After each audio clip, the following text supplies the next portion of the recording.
think we're going to take a turn. I've told you all these times that we use Urban Dictionary. Okay. That when you go onto Urban Dictionary's homepage, there's a list of terms. I don't know if they're daily terms or just terms that are relevant at the time or anything like that. Mm-hmm. And so I've got 2 that you can choose from. Ooh, choices. We're either going to do yogurt mail. Gross. Or scandal broth. I got to go scandal broth. What? You really want to do yogurt mail? Why do we want to do yogurt mail? I don't want to do the cover for yogurt mail. Well, I mean, that's fair, I guess. What do they both mean? So yogurt mail is a more sophisticated and superior mail to alpha sigma males. I just feel like that'll be too much hate. Scandal broth is from the 1811 Dictionary of the Vulgar Tongue, also called catlap or chatter broth. It refers simply to tea, one of the greatest beverages ever. Ew. From what I could understand, scandal broth in this sense is like tea, the way that we used tea for slang.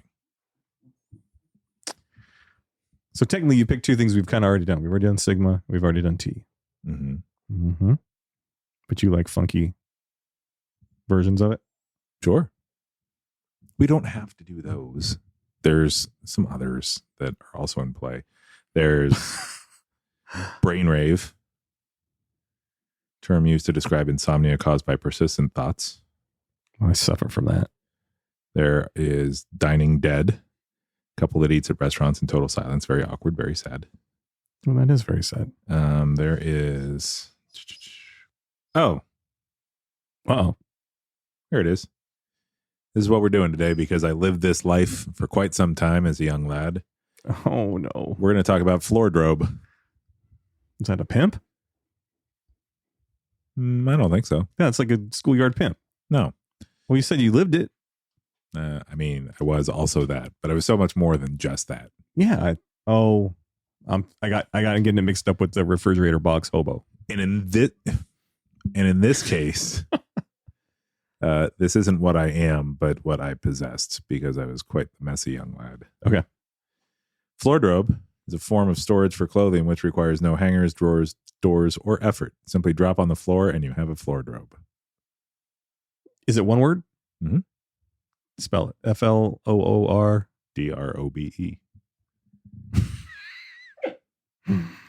Oh man, that's gonna be tricky. Okay, it's gonna be new. It's gonna be crazy. It's gonna be new. In fact, I like this idea so much, but we're doing it off of things that we're pulling off the site. Let's do 2 or 3 words and make it one episode. We'll call it a UD special. Ooh, is it? It's always special when you get a UD special, right? I think so. Normally you have to pay extra. But we can get a shot for it, right?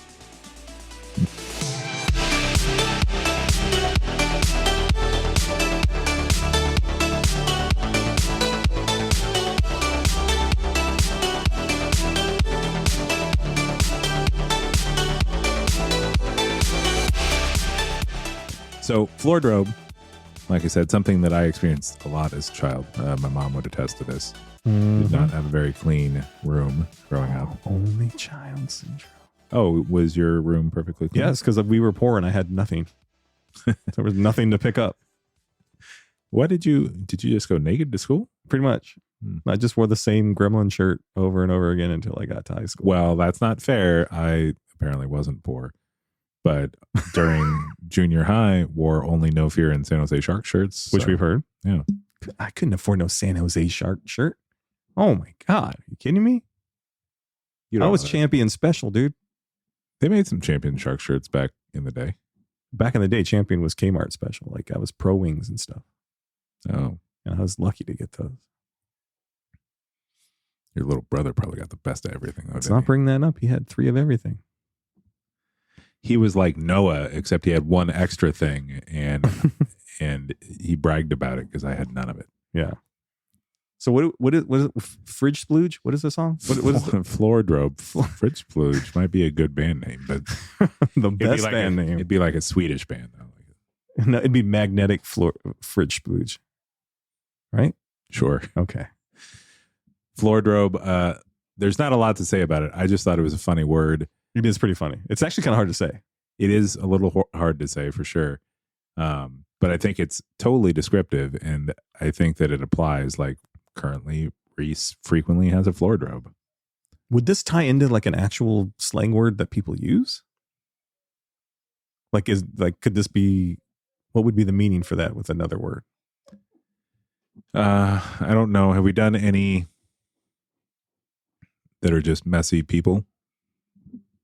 Well, me, it's my last name. Right? Poorly played. Would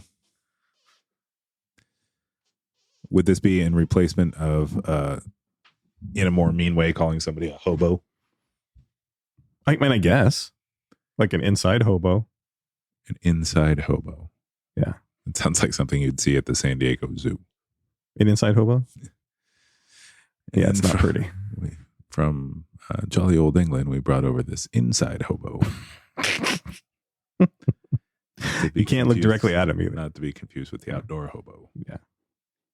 Well, like the inside hobo, don't bang on the glass or anything. I heard that leads to some shit. This is a fun little thing you picked out. I'm just trying to match it up to another word that would be gross, but where you put your clothes when you come home after work, school, instead of the wardrobe or washing. Okay. This person had a tough time spelling, but that's okay. Did I write it? Maybe. Are you Smithers X? No, I can spell Smithers. The storage of one's entire wardrobe on their bedroom floor. This situation most often arises with high school and college students, and also with those that live in their mother's house. Stupid mother living humpers. Mm-hmm. Yeah, they're all basically the same definition, but fun nonetheless. No, I like that one. You want me to throw one out? Sure. I've been wanting to do this one, but this works perfect if we're just going to throw out a few words and mismatch this whole thing. Yeah. How about slanguage? What's language? Slanguage is the definition of definitely language. It's a noun. It's language characterized by excessive use of slang, which is pretty much this podcast. Well, here's the thing. I don't think we excessively use slang because we're using it as a means by which to educate the people. We're going after the people who use it excessively. Right. Like, I think that some of the ones that I've sent you of like the 8th grade teachers and stuff like that are doing them. Like, they're doing it as a joke, but they are absolutely using slanguage because their entire sentence is made up of slang words strung together. I think slanguage works though too. It kind of rolls off the tongue. Mm-hmm. It's one of those things where you can combine, like was it floor gurgle? What did we just do? Floordrobe. Drobe, yeah. It just doesn't. I think it doesn't roll off the tongue like slanguage. I think it doesn't roll off the tongue for you because you've never said the word wardrobe. No, I say war all the time. Yes, war, but not wardrobe. Because you've seen my wardrobe, right? It's pretty much 80s t-shirts and that's it. What would the study of slanguage be? Would it be like slanguistics? It's a little bit it's what we do. Would you call it slanguistics? Sure. I would call us. I was just asking you to give it a name. We're slang spurts. Slang perts, slang experts. I don't think you're going to get to one. Slang spurts is pretty good though. Slang spurts is what comes out of your mouth when you get mad at a word. How about potato shed? This one's interesting because I hadn't heard of this phenomenon, and it's really intriguing to me. That's way intriguing because that could go any way. Potato shed. Obviously, it's a room you grow potatoes in. Spoiler alert, it does deal with a shed that holds potatoes. But during the COVID-19 pandemic, cruising houses on Zillow while stuck at home became a national pastime. Okay. Enter Zillow Gone Wild. So I did not know that was a phenomenon. Is that what I think it is? It's basically finding the most whacked out homes you can on Zillow is what it sounds like. Oh, I thought it was houses that would take their tops off for money. That's what I seriously thought that's what it was. How do you take the top off? It doesn't matter. This Instagram account, it's an Instagram account, rocketed to popularity in 2020 for its snarky yet accurate descriptions of unusual real estate listings. A particularly opulent Dover, Mass listing included, among other excesses, a fully stocked potato shed. It sold in 2020. It sold in 2021 for an eye-popping $13.25 million. Subsequent Zillow Gone Wild posts frequently reference no potato shed in their intros, meaning that it's great, but there's still room for extra bling. Potato Shed, I thought, was like the 5th album from the B-52s. So Potato Shed's interesting because I think this can dovetail into extra slang in that basically what they're saying is you haven't really hit a level of assholery until you also possess a potato shed. It harkens to the story that I think I told a number of episodes ago about the guy that lifted his new car onto the 8th floor to show it off to people. Oh, yeah.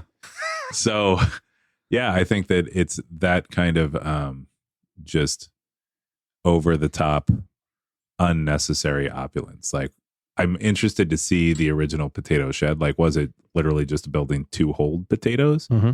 And how many potatoes are we talking? Like, did you open the door and potatoes fell out? Or were they well organized potatoes? Were there multiple types of potatoes organized around the shelves? I guess I need more information on the original potato shed, but all I know is for sure is that it takes a real kind of special person to spend some of their money and real estate on just the storage of potatoes. I feel it's like you're trying to personally attack the Irish. Yeah. Okay. I can see that. I feel like the potato shed is like, that's like when you work at like Frito-Lay and you're just starting out and you either screw up or you're low man on the totem pole and they're like, Messersmith, go like mop the potato shed. And that's where like all the skins are and shit like that. Or the rotten potatoes. That's what all the skins. So the guys playing basketball without shirts on. What color guys? What difference does it make? Which guys would you pick first on the team? The guys that were better at basketball. Okay. Yes. Me too. So I never got picked first. Nope. Potato shed. I actually like that. Get off the shed. Favorite Will Ferrell thing. I can't do Will Ferrell. Oh, now we're going to admit when we can't do accents? Or impersonations, I guess would. Yeah. You didn't screw that up or anything. See? Happens to you too. Anyways, you got another one? Did you pick another one? Oh, I guess it's my turn, huh? Yep. How about pickle stick? Is that really on there? No. I haven't looked up anything yet. I wanted to do brainrave. Yeah, let's do brainrave. So brainrave actually is a fantastic term after reading it. A term used to describe insomnia caused by persistent thoughts such as old memories or unsettling experiences, which disrupts the ability to sleep. Which I think happens to everybody. It absolutely happens to everybody. And I think that it's a perfect term because like at a rave, from what I can tell from visuals I've seen, there's so many things going on that it can't possibly be possible to concentrate on any one singular thing or stop doing anything because you're in the middle of it at all times. And so that is not surprising that would be a term. I actually kind of like that term. I might start using that. Brainwave. Rave. Yeah. And it's apparently only been around for a couple of years. Mm-hmm. There's only 2 definitions. The first one in 2022 with some misspelling. So I have to imagine they were doing it while they had brainrave. The second one's much better. But yeah, I think that's perfect. Like, you're explaining to somebody why you couldn't sleep the night before. And they're like, why? I had brainrave. And then you'd have to explain that to them. But then they would say it. In hindsight, the last 3 days I've had insomnia. What? The last 3 days I've had insomnia. So there wasn't a whole lot going on in my brain other than the fact that I was yelling at myself that I couldn't go to sleep. What were you doing in an African nation? Huh? Is it African? What's African? In Somalia. That's what you said, right? In Somalia. Hey, we have listeners there, right? Maybe. I don't know. I don't remember the list having. Now. Probably Thanks, not. Dude. We just dropped to number 3 on the list of top slang podcasts. How are we number 2 and we only have like 30 and 40 listens on most of our episodes? Like, we have to be top 4 because we're one of the only 4. All right. Scamwich. Because I think this has happened to all of us. Okay. Scamwich. Is that when you find out that the meat in your sandwich isn't actually meat at all? that'll fall under this, but it's basically you see that sandwich. It's like the false advertising. You see that sandwich and it looks like it's packed full of meat and all that stuff, and you get it home and you unwrap it and it turns out it's got like 2 slices, and you're like, oh, that fucker scammed me. Scamwich. I like scamwiches. That's happened to all of us. Or like, you know who's good at that? Arby's. I remember when I was watching some show about how they make commercials, and they were doing like what some grocery store did for turkeys during Thanksgiving, right? And they like slather the turkey in like brown shoe polish so that it looks cooked, and then they cut it open. Ugh. And they use a hand steamer just to cook the meat enough in that one section to look cooked for the picture. Oh, really? Uh-huh. Ugh. That's a scamwich. A scamwich is also a stolen sandwich. Huh. Interesting. Like yeah. I don't know that I've ever had a sandwich stolen, but I've heard it happens. Yeah, I've had one stolen at work. It really makes you angry. I bet it does. What else we got on here? Pretendance. I would bet Jaden's done this recently. All right. What did you do? Signing into an online meeting in order to appear in attendance and engaged when in fact you were doing other things. I think every college kid has done that. Yeah, probably. A lot of high school kids have probably done that. But that's funny. I like the term, and it's very relevant now with things like Zoom calls and things like that. Jungalo. That's fun. I like pity pizza myself. I think you can guess what pity pizza is. No, I can't. It's like, instead of like you work somewhere, instead of them like giving you raises or bonuses, they throw you the pizza party. They throw you a pizza party. It's the pity pizza. Yeah, that is pretty hilarious. I think that's happened to everybody. Underpaid and overworked. Lack of raises and bonuses. But heck, you're going to get that pizza. Rocker Foo. Oh, what's that? Rocker Foo is a cholo who also listens to rocker music. Oh, interesting. Apparently foo is a Mexican term, yes? Or Hispanic term? Yes. Did you read ego birth? No. That one's interesting because I'm interested to hear the definition of the other term that they start with. The opposite of ego, death. An ego birth is when a person, usually a cis Caucasian male, takes psychedelics and proceeds to become more of an insufferable person than they were before. They often brag about discovering basic human empathy and understanding in their late 20s. You did all that without the drugs. I was actually going to say the entire city of Boston has done that every time one of their teams has won a championship. I'm interested. What is ego death? A complete loss of subjective self-identity as well as any meaningful anchor to reality. That's fun. A complete loss of ego and self-worth, generally occurring during the use of psychedelics. Oh, like I'm the worst, blah, blah, blah. My ego death last night was harsh. I thought I was worthless. I questioned my life altogether. That's sad. I don't want to read about ego death anymore. All right. How about gravy seal? You had mentioned this in an earlier podcast a few weeks back, but I didn't let you go into it. But since we're going crazy, and I only see 2 definitions. I'll let you do the good one, and I'll do the one that fits me. Gravy seal, a large, sloppy, built individual with saggy boobs. So I guess I'm a gravy seal. All right. So, kids. A gravy seal is a person either belonging to a militia group or has an unhealthy obsession with the military, guns, and anti-government views, but was never actually in the military due to either being grossly out of shape, mentally unfit, or just too dumb to function. Years of dead-end jobs and poor diet have made white middle-aged men very upset. Some express, it's funny, I am a white middle-aged man now. Anyways, some express that anger through squeezing into a paintball vest that sits just above their beer gut. And the visual picture of that is perfect and probably should be the title for this episode. Just because we've seen that visual for the last few years. And sit in the woods to shoot beer cans and talk about how they'll protect the great US of A from the evil hippies that love ISIS, hate Jesus, and probably have satanic rituals to sacrifice kids they keep held in a DC pizza shop. Oh my God. Although a term of mockery, gravy seals should be taken seriously as they are deluded and have access to copious amount of arms and plenty of just as delusional friends to back them up. Yep. They may be fat, unhealthy conspiracy nuts, but they have real guns. Yep. It's nothing scarier than a dumb person with guns. And there were, like, it even goes further. Military wannabe LARPers, but with actual guns. I like that. LARPer's a good word. Yeah. Maybe we should tell people, anybody know what LARP is? LARPing. Do you? Yeah.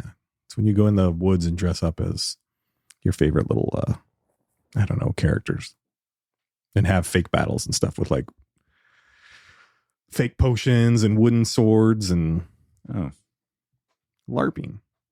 You ever seen anybody do that? Mm-mm. There was a little group that did it in Kingman right before we moved out. And they'd practice at the same field Jaden would do practicing for the soccer. Does that count for like Civil War reenactments? It's usually more magic based kind of stuff. Also, have Civil War reenactments ever confused you? What do you mean? Like they do them, right? And for the most part, I feel like they're done on the soil of the side that lost. And so I wonder if they reenact them like, what if we had won? Or are they reenacting them the right way? Mm-hmm. Like, was that punishment for losing the war that like Abe was like, hey, just so you guys know, you have to continually reenact these wars to show people that you're a bunch of losers.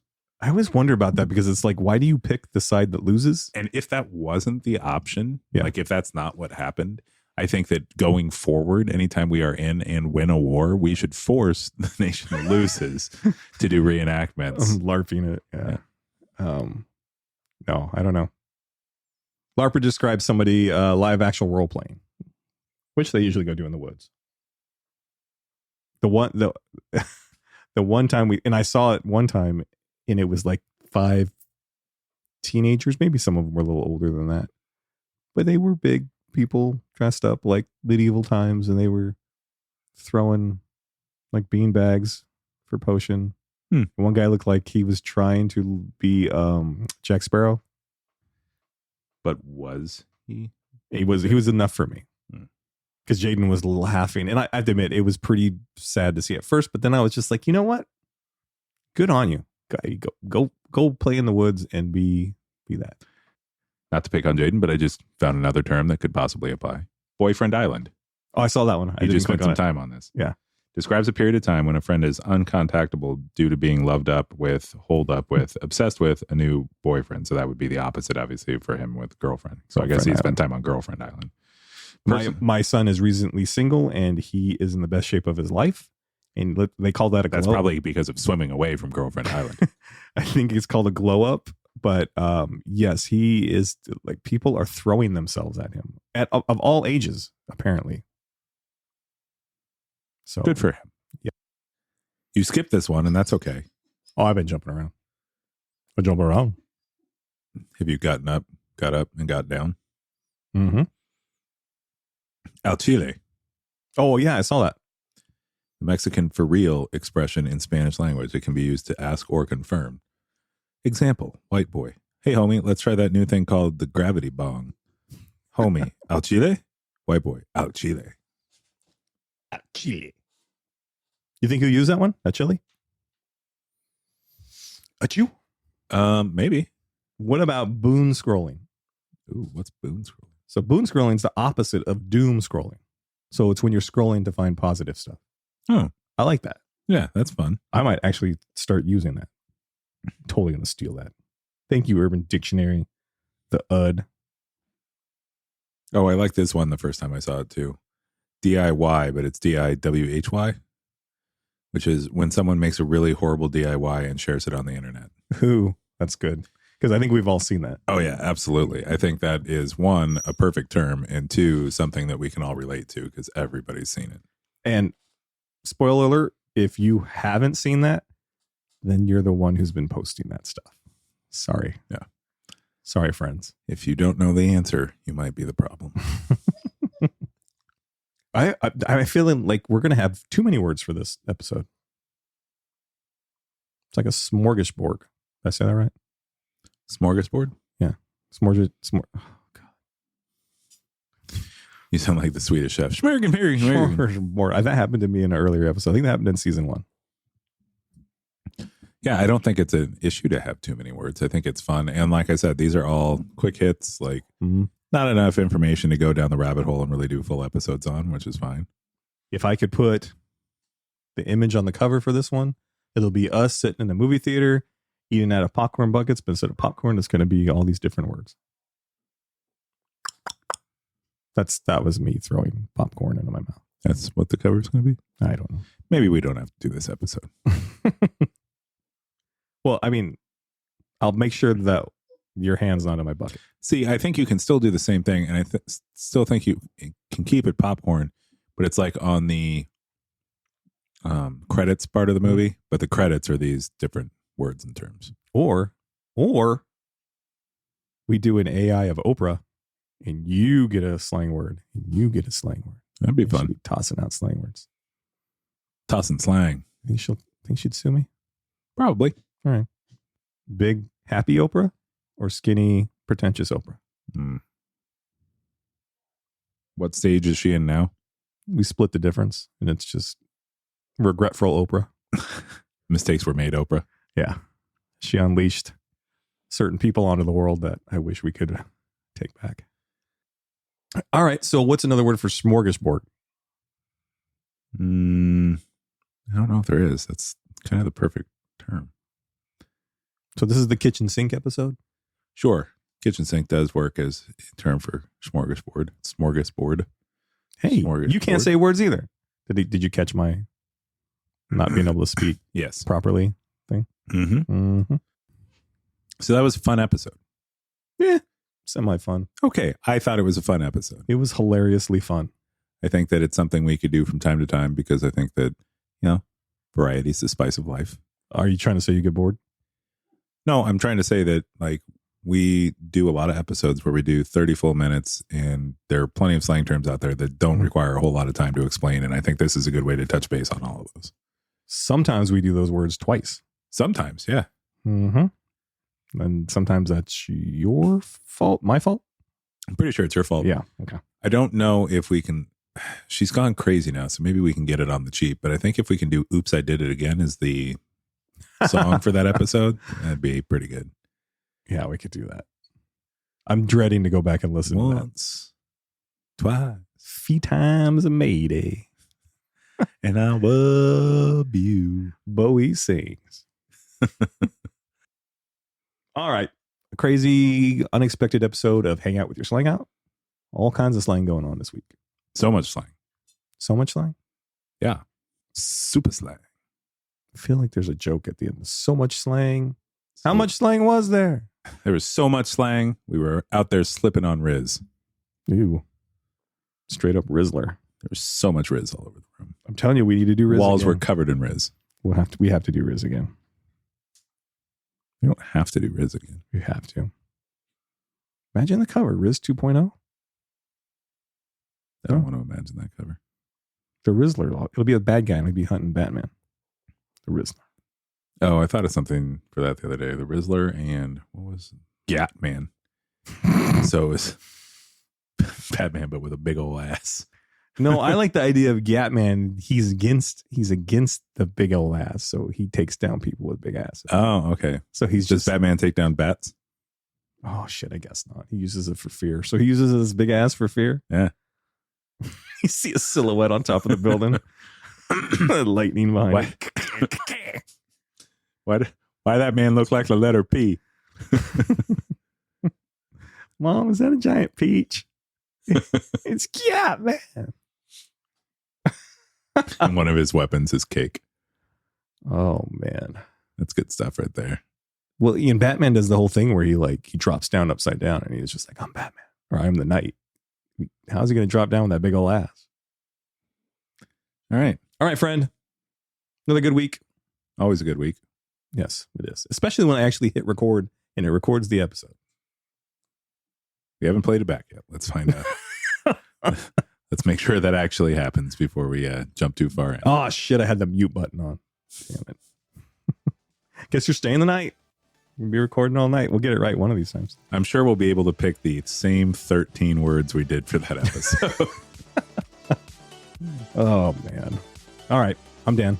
I'm Matt. And we will see you guys next time. Later, Slangers.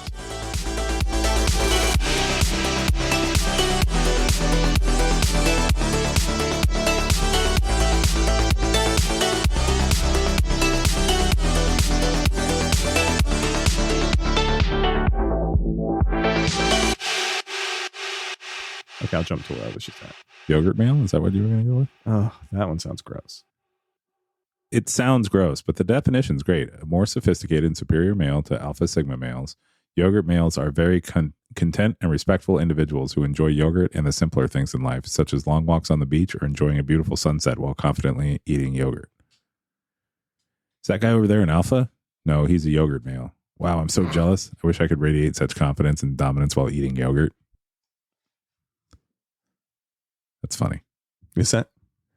And I appreciate it because it's not just like a letter of the Greek alphabet that means that. Like, there's no Greek letter yogurt. Sure there is. There's not. Why can't there be? Well, might as well be.